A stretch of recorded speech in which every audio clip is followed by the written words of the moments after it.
Voilà le temple du dieu Amon. Nous allons participer à la cérémonie rituelle pour éveiller le dieu Amon, dieu suprême des Égyptiens. Vous voulez dire qu'Amon, le dieu des Égyptiens, s'est endormi toute la nuit? Bien sûr, Amon et le reste des dieux qui lui sont inférieurs se reposent et dorment pendant la nuit. Et que fait le croyant qui veut prier la nuit pour faire part de ses tourments et ses souhaits à son Dieu? Les hommes doivent suivre l'exemple de leur dieu et dormir pendant la nuit. Car les dieux ont consacré la journée pour la prière et la nuit pour le repos.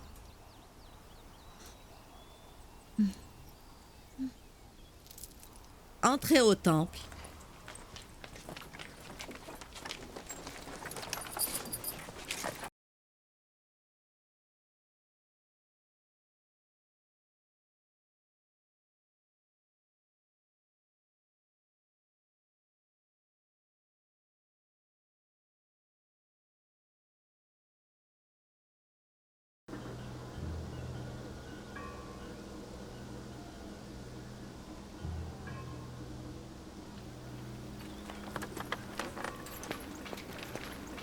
Seuls les Égyptiens et les croyants peuvent rentrer au temple.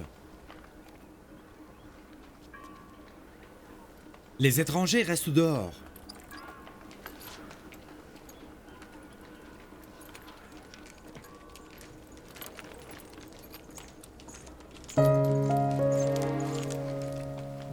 Avant la cérémonie, tous les prêtres doivent se laver et se purifier avec de l'eau sacrée du Nil pour pouvoir pénétrer dans les pièces réservées au dieu Amon.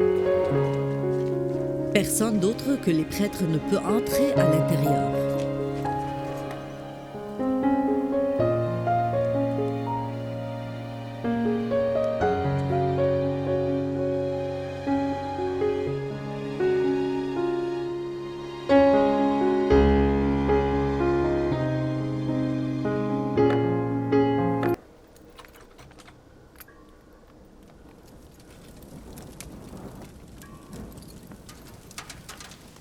Ils font ces rituels pour purger et nettoyer le dieu Amon.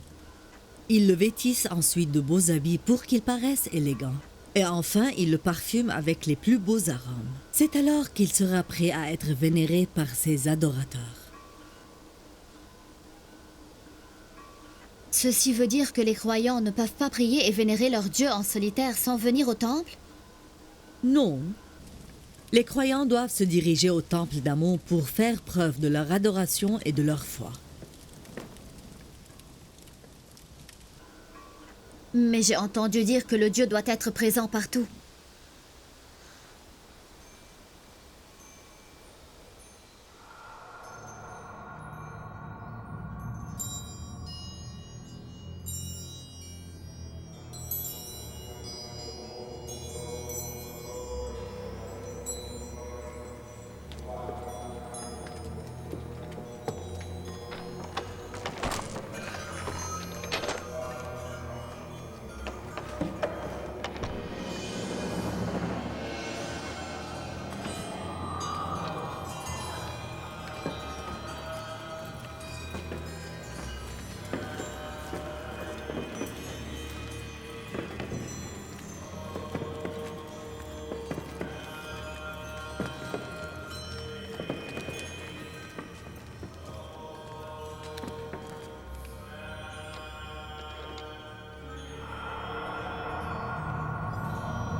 Nous nous adressons à vous, âme sainte et élevée qui voltige dans les cieux, âme de Dieu, Amon. Reviens vers nous doucement, reprends ta forme physique et concrète pour que tu puisses gérer la vie des habitants et celle de tes fidèles qui t'adorent et qui ont recours à toi, ô Dieu plein de puissance, ô Dieu plein de puissance, notre Dieu Amon, le Dieu des dieux. Ô Dieu plein de puissance, notre Dieu Amon, le Dieu des dieux. Nous te prions de te réveiller de ton sommeil profond. Nous te prions de te réveiller de ton sommeil profond.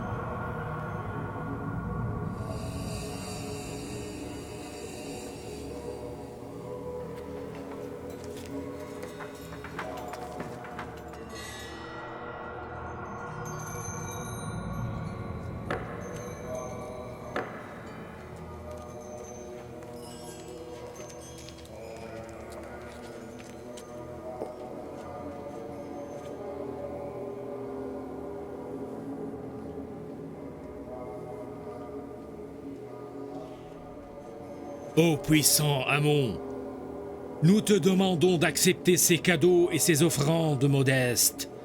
Jouis des délices et des fruits que nous t'offrons et bénis les habitants de la terre.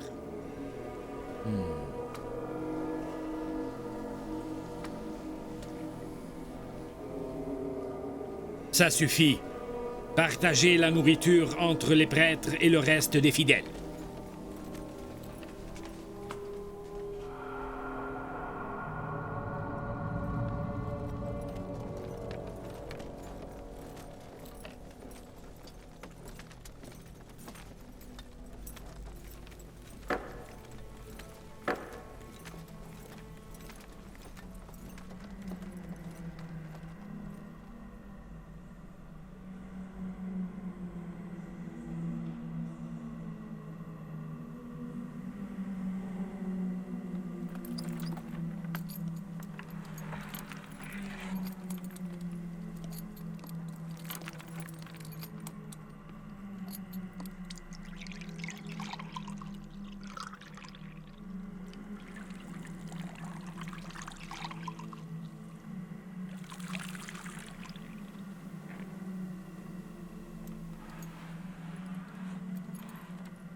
Tu as vu la grâce et la beauté d'Amon, Yuzarsif?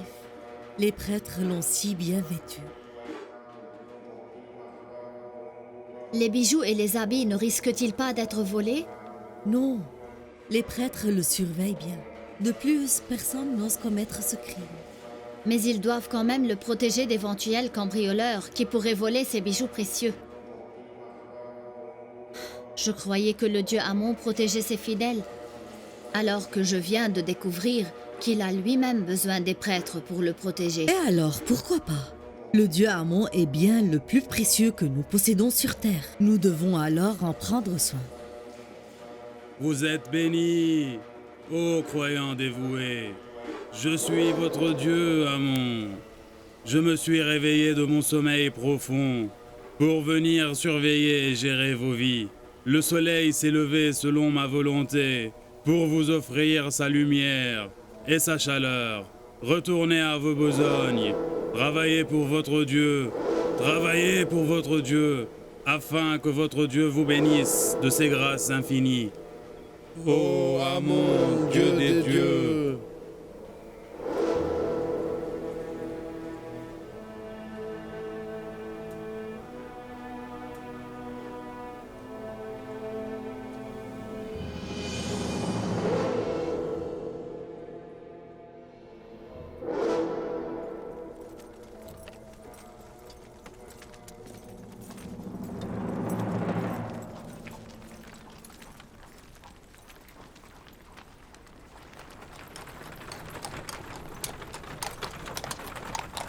Votre Excellence, c'était Amon qui parlait aux croyants?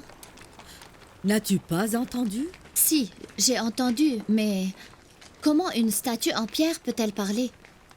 Mais Amon n'est pas une pierre. C'est une âme réincarnée dans cette statue en pierre.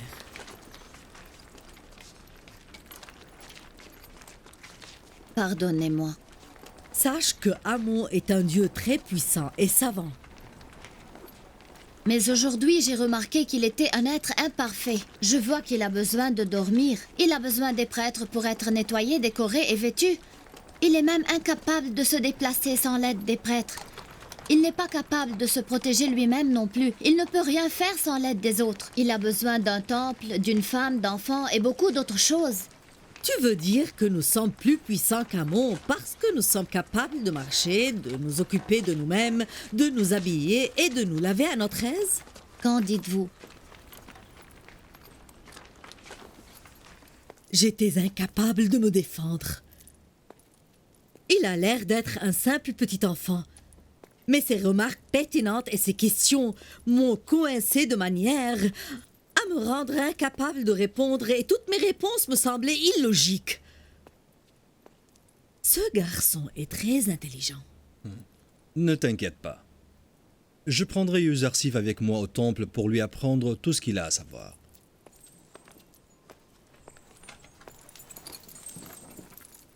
Ce que je vais te dire est grave. Il a vraiment semé le doute en moi. Il m'a fait douter de la puissance d'Amon. Alors, c'est comme ça le chasseur est devenu la proie de sa proie.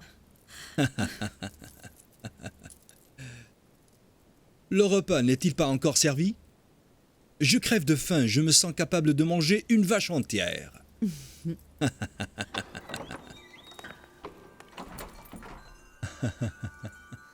La table est servie, votre grandeur.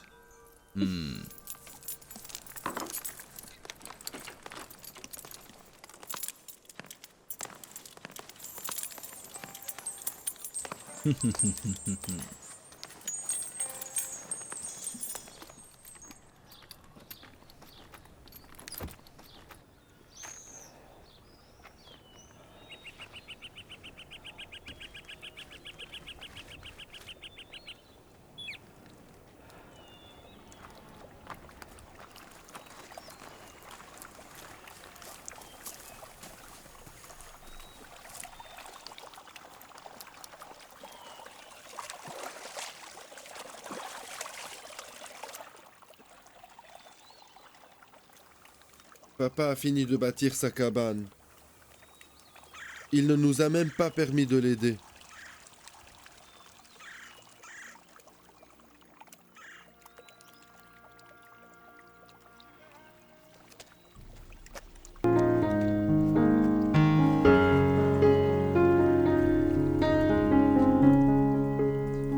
sera la cabane de mes chagrins.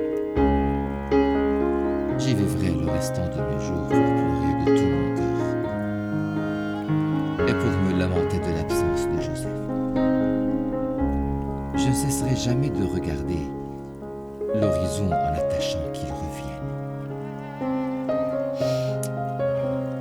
Papa, tu crois vraiment que mon frère Joseph va revenir un jour? J'en suis sûr et certain. Nous devons cependant attendre ce jour avec patience. Ne peux-tu pas oublier un peu Joseph?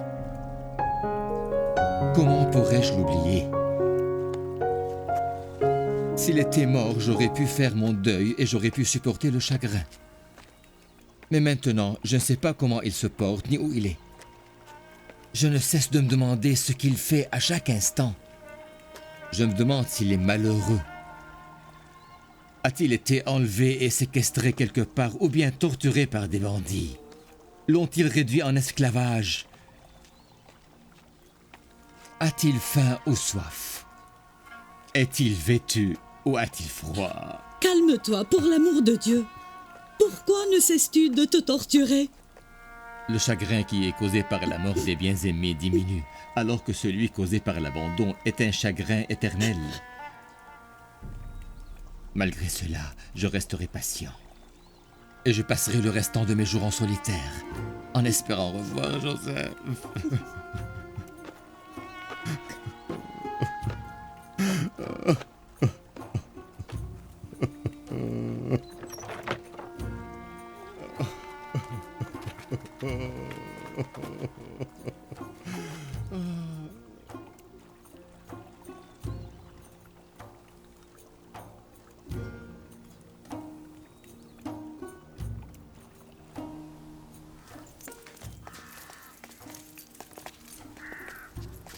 Mon char, est-il prêt? Oui, honorable Poutifar.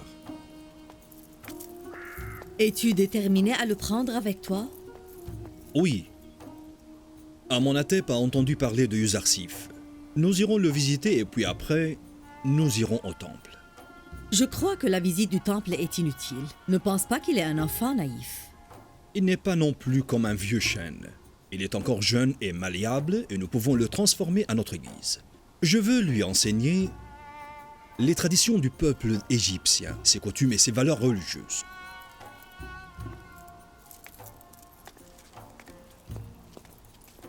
Notre cher enfant Yuzarsif est-il prêt? Je suis prêt à obéir les ordres de l'honorable Poutifar.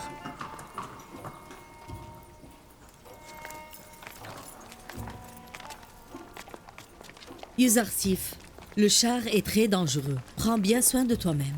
Bien sûr, votre Excellence. Il reviendra sain et sauf, ne t'inquiète pas. Je veillerai à ce qu'il soit à mes côtés tout le temps dans le char. Toi aussi, prends soin de toi-même.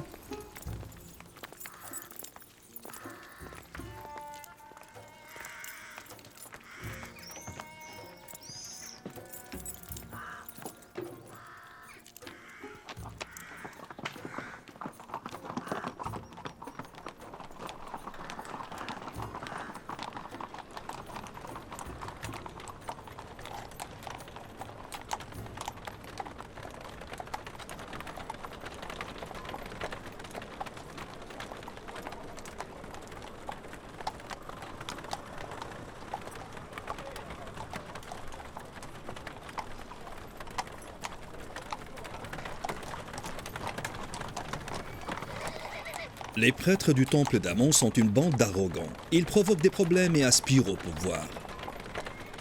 Voilà les dépôts qui appartiennent au temple d'Amon. Chaque année, nous y gardons la plus grande partie des récoltes de tout le pays. Il paraît que ces prêtres ne se rassasiaient jamais.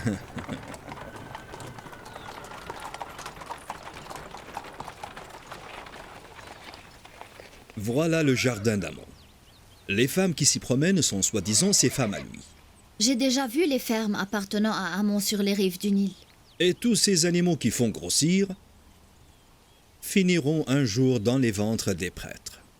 Ils sont si attachés à leurs croyances car la dépendance envers Amon leur accorde tant de privilèges.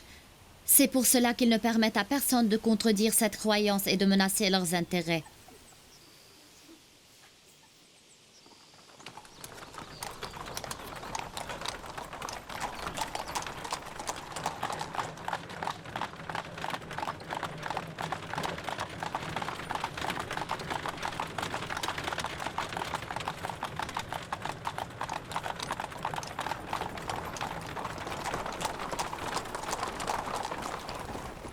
Voici une autre façon pour garder les fidèles sous leur protection. Ils attirent les gens de différentes manières. Certaines personnes sont attirées par le pouvoir, d'autres par l'argent et d'autres par la nourriture. Un bon nombre d'Égyptiens ont découvert les supercheries des prêtres et ils ne sont plus dupes. Son Excellence Zulaïcha pense que le gouverneur Potiphar veut m'apprendre les coutumes et les croyances du peuple égyptien et me montrer la Au grandeur... contraire, je veux te montrer la futilité des croyances de la société égyptienne et les fléaux qui y règnent.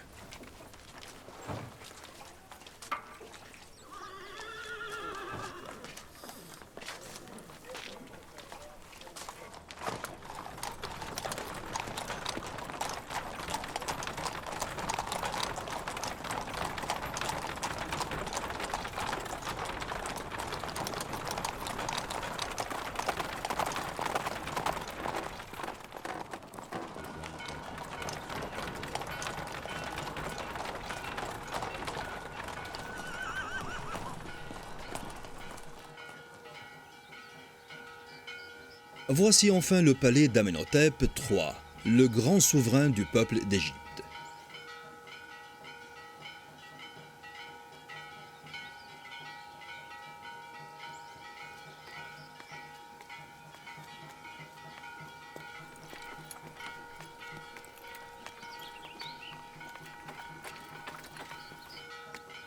Qui sont-ils? Ils n'ont pas l'air égyptiens.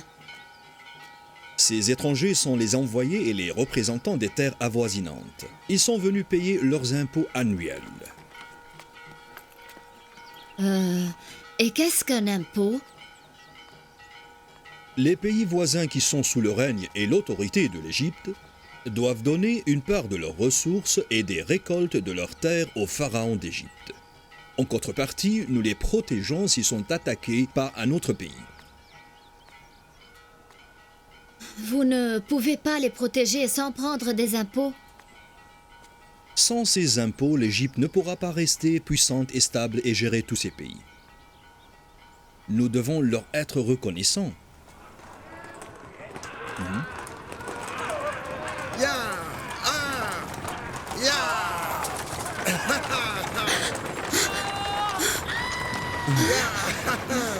Ces sauvages sont les soldats du temple d'Amon.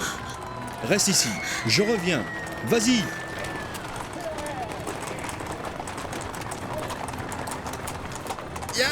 Plus vite. Plus vite.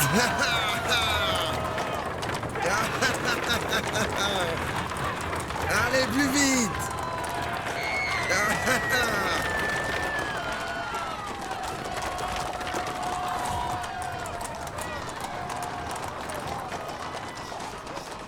Arrête. Arrête. Arrête. Prends cette direction, je veux leur bloquer le passage. Allez, plus vite.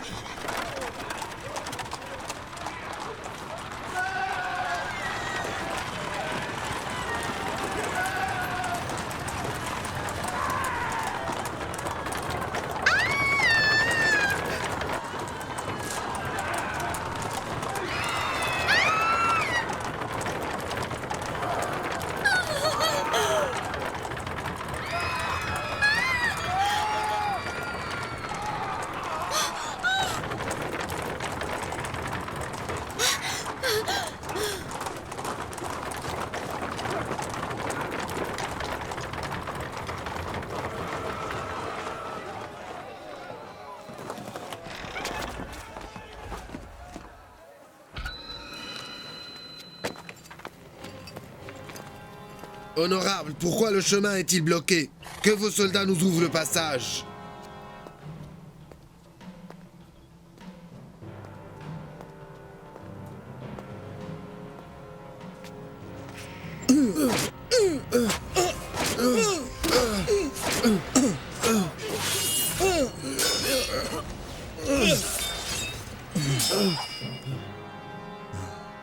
Si vous provoquez un tel chaos dans la ville, encore une fois, je vous apprendrai une leçon à coups d'épée. M'as-tu bien compris? Ne revenez plus jamais.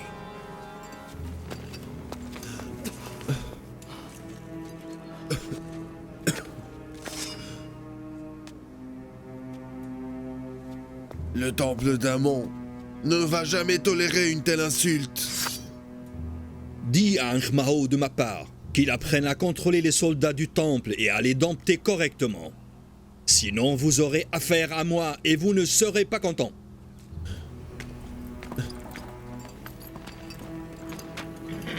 Allez, démarre.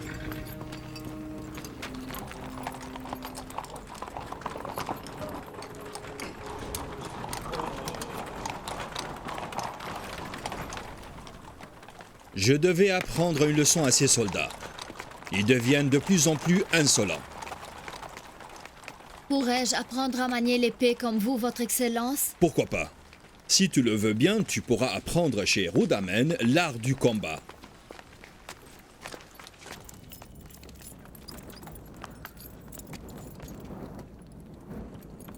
Le gouverneur Poutifar demande la permission de se présenter devant le pharaon et le dieu Amonatep III.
Que le grand pharaon d'Égypte, que le dieu et le fils du dieu Amonatep soient loués. Bienvenue dans le palais du pharaon, ô valeureux et honorable Poutifar.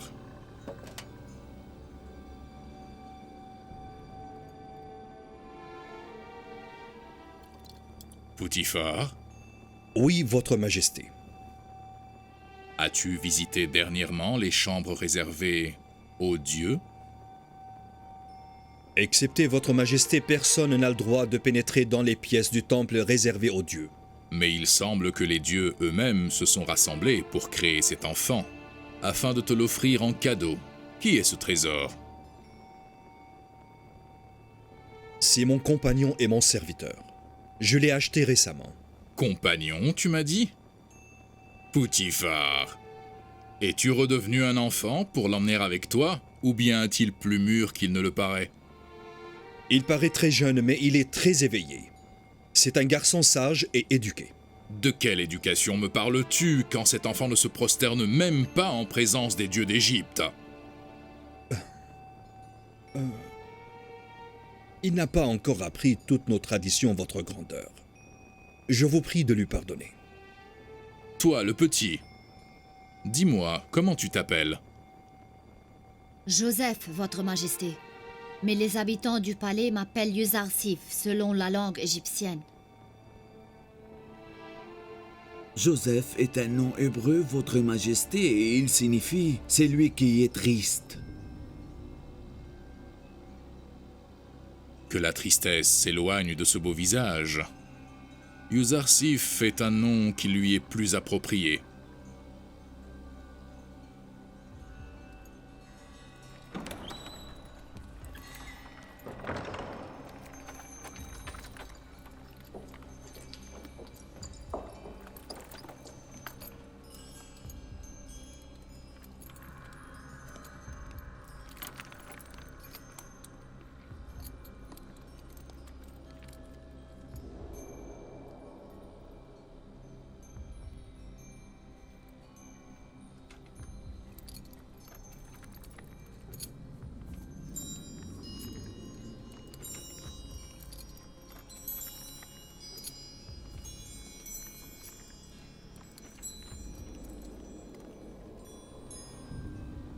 Très bien, Yuzarsif. Potiphar te considère sage et clairvoyant. Dis-moi, quel est ton avis sur la grandeur de l'Égypte? Il est impoli de donner son avis en présence de personnes nobles et plus âgées, mais puisque votre majesté me le demande, je vais vous répondre.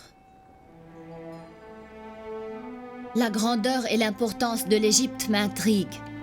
Elle me rappelle les hautes montagnes fières et inébranlables.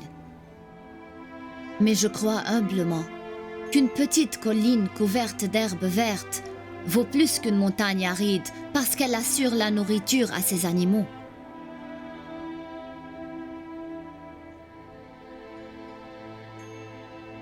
Tu considères vraiment que la grandeur et l'autorité de l'Égypte ressemblent à une montagne fière? Tout à fait, votre majesté. Mais il serait mieux de mettre cette fierté et cette grandeur au service des démunis. Très bien. Très bien, Yuzarsif. Tu as prouvé que tu étais à la hauteur du jugement de Potiphar. Très bien, Yuzarsif.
Cette soumission ne sied pas au successeur du roi, qui a hérité du sang des dieux, ne se courbe pas devant ses esclaves.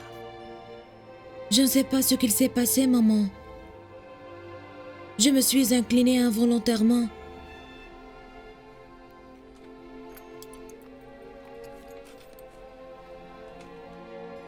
Est-ce que le but de la visite de Potiphar était de nous présenter son nouveau compagnon seulement? Non, mon maître et seigneur.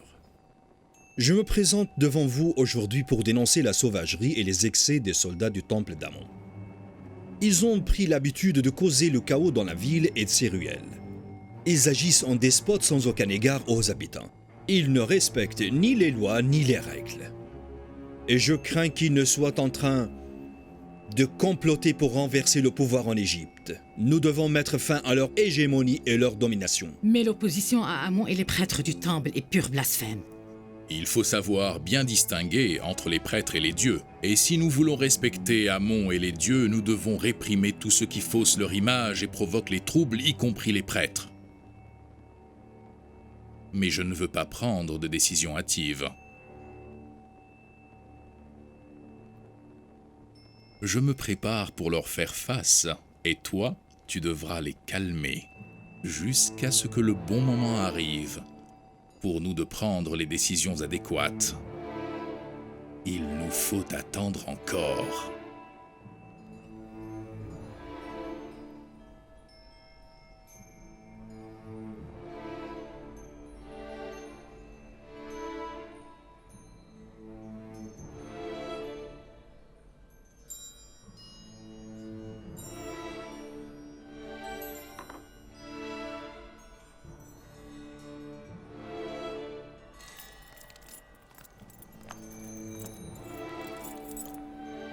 Tu as le droit d'être fier et orgueilleux. Je n'ai jamais vu un enfant aussi beau que toi. Merci, votre majesté. De ma part, je n'ai jamais vu un homme aussi généreux.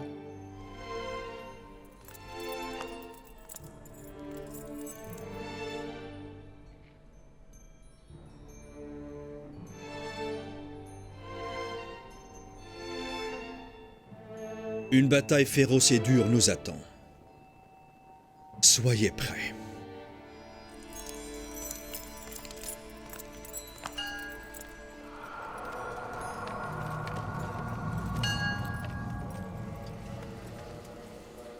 Dans la rue et devant tout le monde.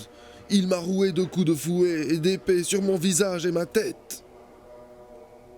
Si j'étais à la place de Poutifar, j'aurais tué un pauvre soldat inutile comme toi. Il m'a pris au dépourvu et m'a attaqué.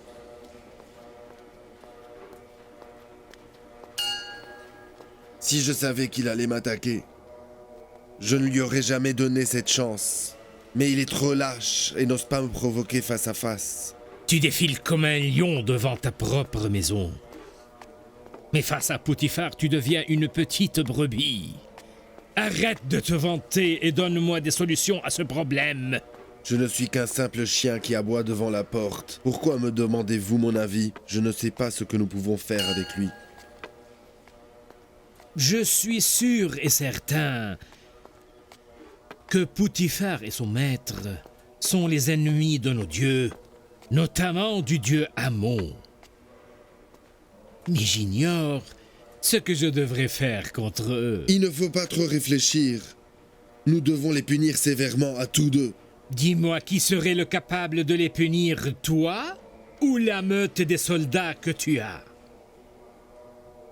Si j'avais à ma disposition un nombre suffisant d'hommes, j'aurais purifié la ville de Thèbes du fléau d'Amenhotep. Si tu étais vraiment capable de le faire, tu l'aurais prouvé aujourd'hui même. Poutifar et son seigneur Amenhotep sont tous deux au sommet du pouvoir maintenant. Et nous ne sommes pas sûrs de gagner la guerre qui pourrait opposer nos soldats aux soldats même du pharaon. Pour cela, je pense qu'il serait beaucoup plus sage d'attendre le beau moment pour se débarrasser d'eux.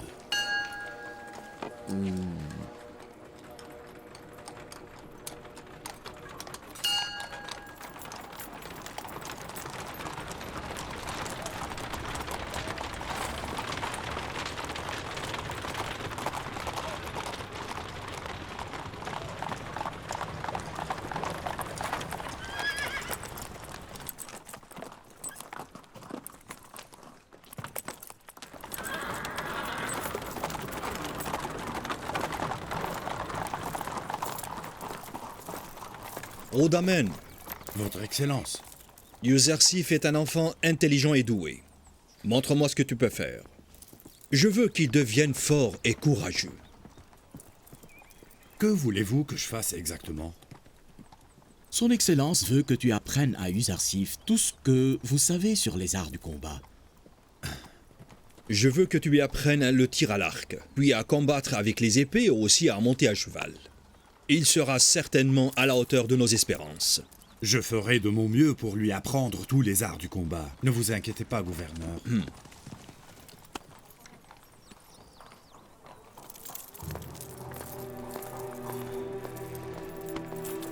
Allez, viens avec moi.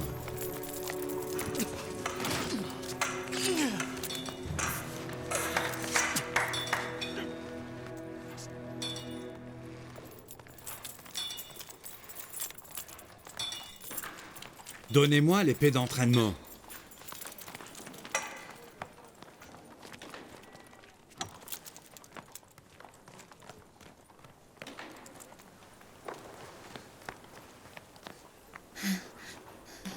Mais ce n'est pas une vraie épée. Celle-là, c'est l'épée des apprentis. Chaque personne qui veut apprendre à combattre avec une épée en fer doit d'abord apprendre à manier une épée en bois. Tu es prêt? Allez, défends-toi. Ah, très bien. Tu dois toujours m'empêcher de heurter ton corps avec mon épée. Ah. Attention. Si c'était une vraie épée, je t'aurais gravement blessé.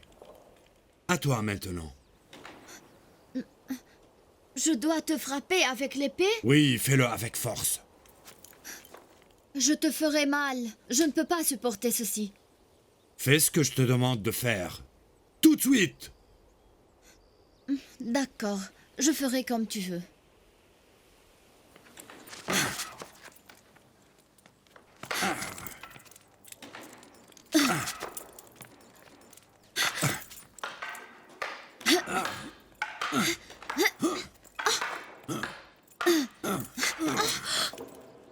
Lève-toi, plus vite.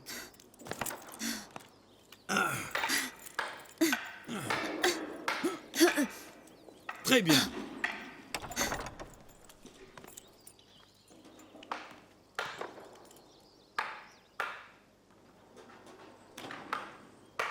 Son Excellence le gouverneur Potiphar est arrivé.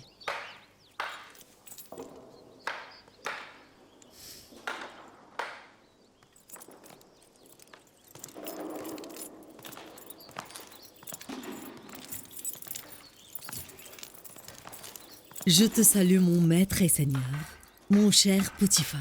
Merci, ma chère et éblouissante Zuleika. Que fais-tu ici? J'observe Yuzarsif qui prend à manier l'épée. Comment a été votre visite à la ville avec lui? Nous devons préparer Yuzarsif pour qu'il devienne un homme fort et robuste. Je crois qu'il a pris peur aujourd'hui quand nous étions dans le char poursuivant les soldats du temple d'Amon.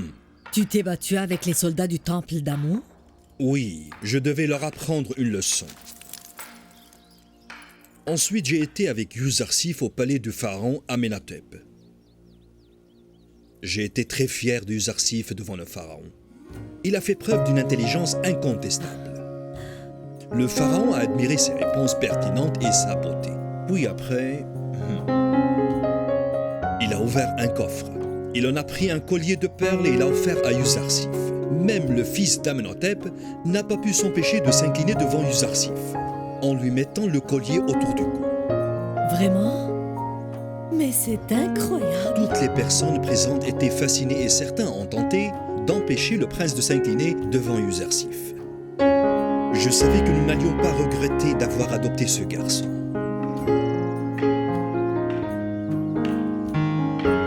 Je n'ai aucun doute que Yuzarsif deviendra l'un des hommes les plus clairvoyants.